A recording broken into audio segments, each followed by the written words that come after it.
जय झूलेलाल। सिंधी मंच अॼु तव्हां लाइ खणी आयो आहे हिकु अद्भुत वीडियो। हा दोस्तो, हिकु अद्भुत वीडियो। हीउ वीडियो आहे झूलेलाल साईं जे मंदर जो। ही प्यारो झूलेलाल साईं जो मंदरु ॾाढो बहितरीनु मंदरु आहे। हीउ मंदरु आयो आहे हरियाणा में।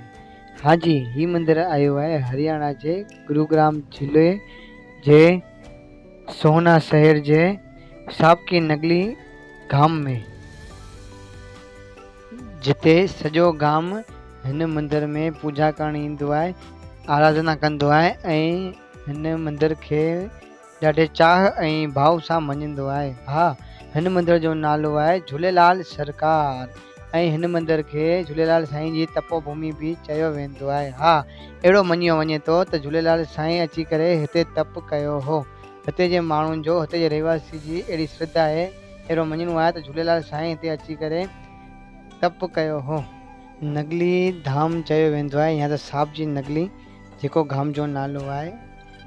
उते जा माण्हू कुझु बि सुठो प्रसंग घर में हूंदो आहे, चाहे शादी हुजे, चाहे नौकरी मिली हुजे ॿार खे, या मकान वरितो हुजे, त ढोल नगाड़े सां अची करे पंहिंजे हिन मंदर में दर्शन करण ईंदा आहिनि ऐं पंहिंजी सुखाऊं लाहींदा आहिनि। पर हिते जी हिकिड़ी अद्भुत ॻाल्हि इहा आहे त झूलेलाल साईं जो मंदरु त हिते आहे, पर हिते जो संचालन केरु कंदो आहे? अचो त उहो बि असां तव्हांखे सॼी डिटेल ॾियूं था, सॼी इंफॉर्मेशन ॾियूं था। त हिते को बि सिंधी कोन्हे। हा दोस्तो, वीचार करण जी ॻाल्हि इहा ई आहे त हिते आसे पासे में, हिन गाम में त ठीकु, पर आसे पासे में 5, 7, 8 किलोमीटर સુધી केर बि सिंधी कोन्हे। त पोइ सिंधी त कोन्हे, पोइ संचालन केरु कंदो आहे? त हिन गाम में हिन मंदर जो संचालन गुर्जर समाज तरफ़ां थींदो आहे। हा दोस्तो, गुर्जर समाज हिन मंदर जो संचालन कंदो अथव। हा दोस्तो, हिन मंदर जो संचालन गुर्जर समाज तरफ़ां कयो वेंदो आहे। हींअर हिन मंदर जो जेका पुजारी साहिब आहिनि सो लोकेश भगत करे आहिनि, जेका हिंदू धर्म जा ई आहिनि ऐं गुर्जर समाज सां तालुक़ रखनि था।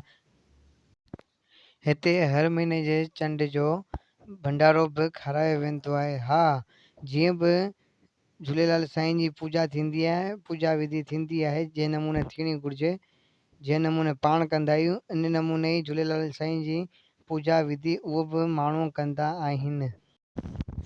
जेका लोकेश भगत जी तव्हां हीअं ॾिसो पिया वीडियो में, सो 11हीं पीढ़ी आहे।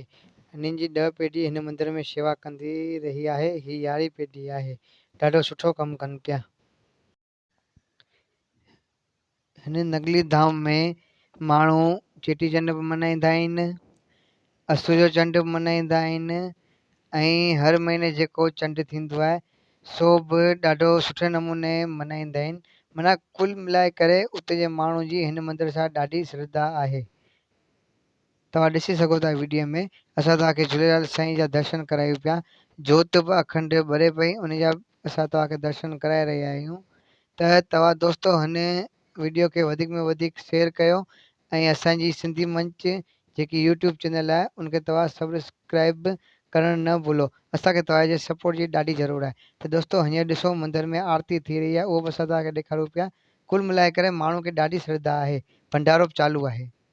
ईअं त माण्हू खे ख़बर पए पई की भई हरियाणा में झूलेलाल साईं जो मंदरु आहे नगली धाम में, तीअं तीअं आसपास जा सिंधी बि हिते मुलाक़ात वठणु ईंदा आहिनि। हर चंड ते को न को सिंधी मुलाक़ात वठणु ईंदा आहिनि। चेटीचंड ते बि आसे पासे जा सिंधी मुलाक़ात वठणु ईंदा आहिनि। तव्हां वीडियो में ॾिसी सघो था त शंकर लालवाणी साहिब बि हिन मंदर में अची चुकिया आहिनि ऐं हिन मंदर जा दर्शन करे चुकिया आहिनि। तव्हांखे ॿी ॻाल्हि ॿुधायूं त दिल्ली मां बि तव्हां वञी सघो था। दिल्ली मां तव्हांखे गुरुग्राम वञिणो पवंदो ऐं गुरुग्राम खां तव्हां हिन नगली धाम में वञी सघो था। तव्हां पहुची वेंदा उतां खां झूलेलाल मंदर में। ऐं दोस्तो, ताजुब जी ॻाल्हि इहा आहे त हिन मंदर जे पासे में, यानी चवण जो मतिलबु इन आहे कि 8-10 किलोमीटर સુધી हिन गांव में त ठीकु, पर 8-10 किलोमीटर સુધી को बि सिंधी कोन्हे, को बि सिंधी आसे पासे में रहंदो कोन्हे। ऐं हीउ मंदरु ॾाढो पौराणिक मंदरु आहे। लॻभॻि अटकल हिन मंदर खे 200 खां 400 साल थी चुकिया आहिनि। दोस्तों हिन वीडियो में असां तव्हांखे हिन झूलेलाल साईं जे मंदर जे बारे में वधीक जानकारी ॾिनीसीं। उमेद आहे तव्हांखे असांजो वीडियो वणियो हूंदो। त अहिड़ा ई वीडियो अहिड़ी कुझु नई ॻाल्हियूं असां तव्हां लाइ खणी ईंदासीं। त हिन वीडियो खे तव्हां वधीक में वधीक लाइक कयो, हिन वीडियो खे तव्हां शेयर कयो ऐं असांजी चैनल खे तव्हां सब्सक्राइब कयो। असांखे तव्हांजो सपोर्ट खपे जीअं त असां वधीक में वधीक महिनत कयूं ऐं तव्हां लाइ कुझु नओं खणी अचूं जीअं ही खणी आया आहियूं। ऐं जे तव्हांखे ही वीडियो ही सीरीज़ वणे थी, ही पहिरियों वीडियो